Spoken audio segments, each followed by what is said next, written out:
പുള്ളിയുടുപ്പിട്ട് ponytail കെട്ടിയ ഒരു 2 വയസ്സുകാരി പെൺകുട്ടി. അമൂലിൻ്റെ പരസ്യ ബോർഡുകളിലൂടെ വെണ്ണ വെച്ച് നീട്ടിയിരിക്കുന്ന ഈ ചിത്രം ഇന്ന് എല്ലാവരുടെയും മനസ്സിലുണ്ട്.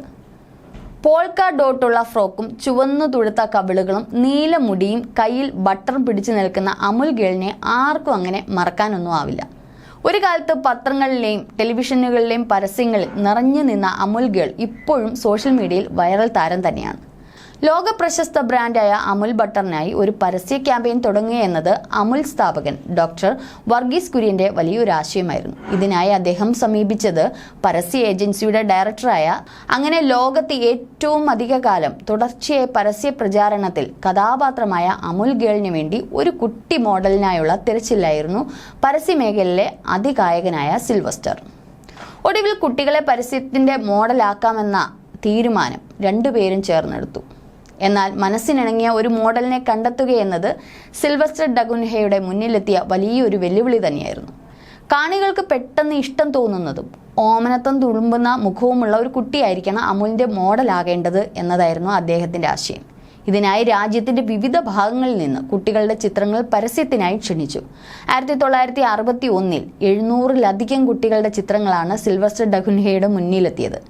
തൻ്റെ മുന്നിലിരിക്കുന്ന ഏകദേശം 712ഓളം ചിത്രങ്ങളിൽ ഒന്നിലും അദ്ദേഹം തൃപ്തനായില്ല. മനസ്സിലെ അമുൽ ഗേളുമായി തൻ്റെ മുന്നിലിരിക്കുന്ന ചിത്രങ്ങളിൽ ഒന്നിനും വിദൂര സാദൃശ്യം പോലുമില്ല എന്നതാണ് അദ്ദേഹം പറഞ്ഞത്. അങ്ങനെയിരിക്കെയാണ് ഡാഗുനയ്ക്ക് തൻ്റെ മലയാളിയായ ഒരു സുഹൃത്തിന് 2 സുന്ദരികളായ പെൺമക്കളും ഒരു മകനും ഉണ്ടെന്ന് ഓർമ്മ വന്നത്. ഉടൻ തന്നെ ഡാഗുന സുഹൃത്തിനെ വിളിച്ച് അമുലിൻ്റെ പരസ്യത്തിലേക്ക് മൂത്ത മകളുടെ ചിത്രം അയക്കാൻ ആവശ്യപ്പെട്ടു. തപാൽ പൊട്ടിച്ച് ചിത്രം പുറത്തെടുത്തപ്പോൾ തന്നെ വെണ്ണക്കുടം പോലുള്ള 1.5 വയസ്സുകാരിയെ മോഡലായി തീരുമാനിക്കുകയും അങ്ങ് ചെയ്തു. കുട്ടിയുടെ കാർട്ടൂൺ രൂപം അങ്ങനെ ഇന്നും മാറാതെ അമൂലിൻ്റെ മുഖമായി തന്നെ നിൽക്കുന്നു. സിൽവസ്റ്റർ ഡാഗുനയുടെ ഈ മലയാളിയായ സുഹൃത്തിനെ അദ്ദേഹത്തിൻ്റെ മകളെ മലയാളികൾക്കെന്നാൽ സുപരിചിതമാണ്.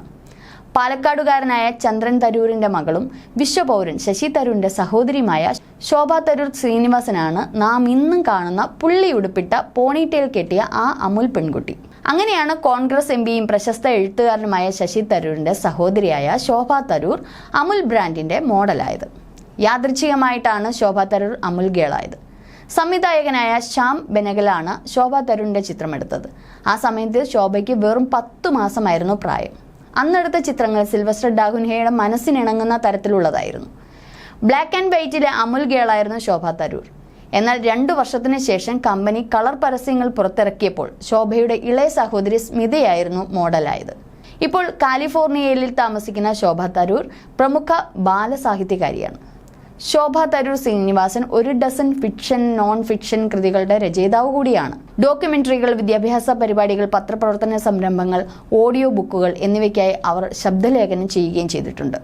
കൂടാതെ മികച്ച ആഖ്യാനത്തിനുള്ള ഇന്ത്യയുടെ 68ാമത് ദേശീയ ചലച്ചിത്ര അവാർഡും നേടി. അവരുടെ എഴുത്ത് വ്യാപകമായി സമാഹരിക്കുകയും സ്കൂൾ പാഠ്യപദ്ധതിക്കായി ഉദ്ധരിക്കുകയും ചെയ്തിട്ടുണ്ട്. കൂടാതെ അവരുടെ ഒരു കഥ കാലിഫോർണിയയിലെ സിലിക്കൺ വാലി ഷേക്സ്പിയർ നാടകമായും അവതരിപ്പിച്ചിട്ടുണ്ട്. റേഡിയോയിലും ടിവിയിലും അവർ സുപരിചിതയാണ്. സാഹിത്യോത്സവങ്ങൾ പതിവായി അതിഥിയായും എത്താറുണ്ട്. ഒരു ലാഭേച്ഛയുമില്ലാതെ വികലാംഗരുടെ അഭിഭാഷകയായും ധനസമാഹരണക്കാരിയായും ഒക്കെ ശോഭ പ്രതിഫലിച്ചിട്ടുണ്ട്. ഒരു കവിതാ പുസ്തകമായാലും ചെറുകഥാ സമാഹാരമായാലും ഒരു കലാകാരൻ്റെ ജീവചരിത്രമായാലും ചരിത്ര പുസ്തകമായാലും മികവുറ്റ രീതിയിൽ എഴുതുകയും ചെയ്യും.